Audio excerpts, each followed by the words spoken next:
All right.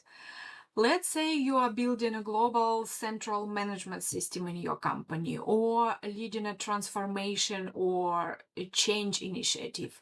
Success of projects like this depends first and foremost on your leadership and stakeholders' buy-in and support. Unfortunately, it is that simple. Without getting them on board first, you most likely will not succeed. And I mean, we have all been there and we have done that probably not once. Some of you are maybe challenged with this right now. You've got this impactful project to lead, like which will affect the whole company, and you've done all the prep work already. You have outlined the presentation, backed it with data. But the moment you pitch in, you just get a quick no from a leader who is juggling a million other priorities simultaneously. This feels so frustrating, and in that very moment, you don't really know what else you can say or do to get them on your side. And well, today I am going to give you a simple strategy how you can structure your conversation with leaders and stakeholders so you walk away from those meetings with a definitive yes. Hi everyone, and welcome to the channel.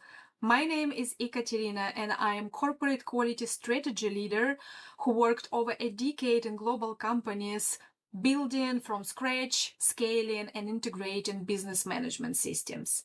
Okay, let's get right into it.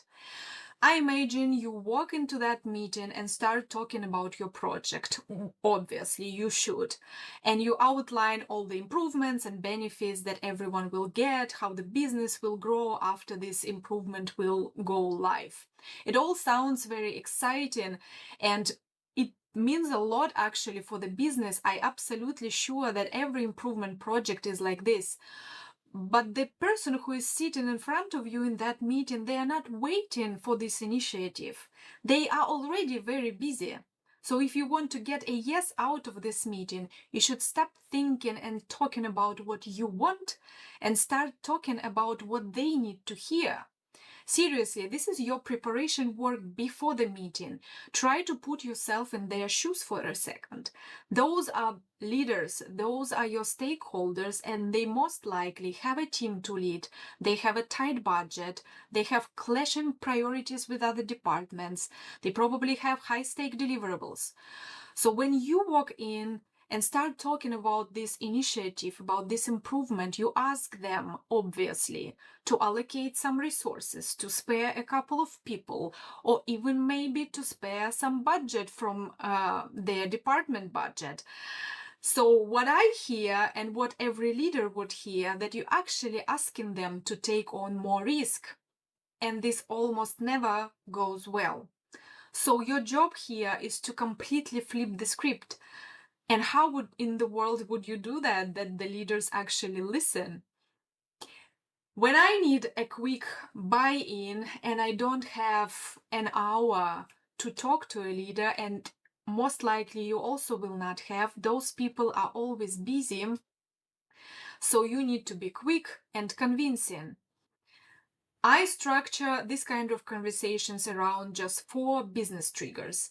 They help you to reframe the whole conversations in the way that will click with any stakeholder, regardless of which department they are leading or where in the corporate structure they are sitting.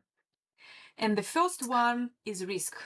And honestly, I think this is one single biggest shift in the conversations like this you need to make. Because typically people approach improvement discussions through benefits. You can talk about a transparent, aligned process landscape, that centralized, globalized management system that you finally roll out, how much money you will save, how you can reduce cost of poor quality. All is valid, all is needed for the business, but in the narrative like this, it sounds like a future, not guaranteed options. And you are talking to your stakeholder who is firefighting right now. So instead of talking about benefits, you need to touch just on 2 points. And the first one is very easy. What happens if we do not do it? So clearly the business already has a problem, otherwise your improvement would not be initiated. So what happens if we do not do it? How greater the risk will become, how more exposed the business will get. This already changes the narrative in your conversation. And the second point hits even harder. If this particular leader, stakeholder, does not support your initiative, what it means for them personally and for their department, for their area of responsibility, what kind of risks will fall exactly in his area. When they get personally affected and they understand that they will need to deal with these consequences later by default, this creates the sense of urgency immediately, and this changes the conversations from a nice-to-have project to a must-have solution, because any risk is hard to ignore. Second trigger is money. Every serious improvement initiative should be connected to business performance one way or another. Either you are preventing waste, reducing rework, shortening cycle time, doesn't matter what it is, but you have to find that link to the financial state of the business. That's another preparation work before your meetings with the stakeholders. How much money the business loses right now because of this problem, and how much costs on top of that we will get if this problem remains. And you don't need an Excel calculation for this. You just need a rough estimation, for example, quarterly or annually, how much money really we are losing. And that's why it's important to have a good relationship with the financial department, because they can provide you this information easily. And immediately here, your conversation with a stakeholder changes from improvement project pitch into the actual business decision on the table with the cost attached.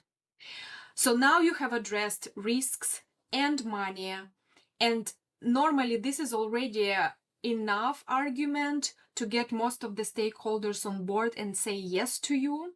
However, there are some that will still remain hesitant. In this case, you can address the third trigger, which is the customer impact. At the end of the day, every business exists to deliver something reliably to their customers.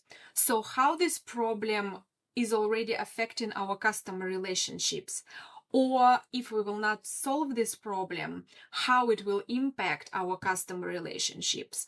This especially works best with the teams and with the stakeholders who have direct interface to the customer, for example, project management, sales, or services.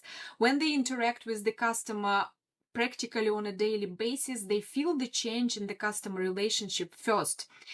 So bringing this argument into the conversations with people who do not respond clearly to the internal disruptions may be a great breaking point in these conversations. And if you got that lucky that at this point in your conversation the stakeholders still didn't say yes to you, you can use the fourth trigger, which is the system impact. Because no department stands on its own in any business. When a team refuses to engage, delays a decision, or leaves its processes unclear, the effect does not stop there. It will spread, and the consequences will affect downstream and upstream teams, those who have interfaces with this department. This is where systems thinking becomes very practical, because you are helping stakeholders see that their decision is not affecting only their own department, it affects the reliability of a wider business flow. And once people understand that they potentially may become an internal disruptor on top of risk, money, and customer, this altogether creates a great pressure personally on this stakeholder. So no one wants to be in the position like this, trust me. And that's why combining these four business triggers, risk, money, customer, and system together will help you to win this kind of conversations with leadership and your stakeholders. And don't worry about the timing, because practically these conversations don't last long. It's like 15, 20, maximum 30 minutes if you want to lay out all the arguments on the table. But normally, as I said before, the decision is made much earlier, after risk and money in most cases. And one more thing, and unless you noticed this already, I have not even once during this argument said word quality, because practically we are now pushing forward the improvement project. We are talking about quality initiative. but you actually do not need to talk about quality, still pushing forward the quality initiatives. Because we all know when the quality enters the conversation actively, a lot of people really step back and just switch off in these conversations. So keep that in mind when you plan your next discussion. If you found this helpful, please leave a comment below this video. I really appreciate the feedback because it's my first one actually. I have never done anything like this before. So I'm very curious to know what you guys think. And see you in the next video. Bye.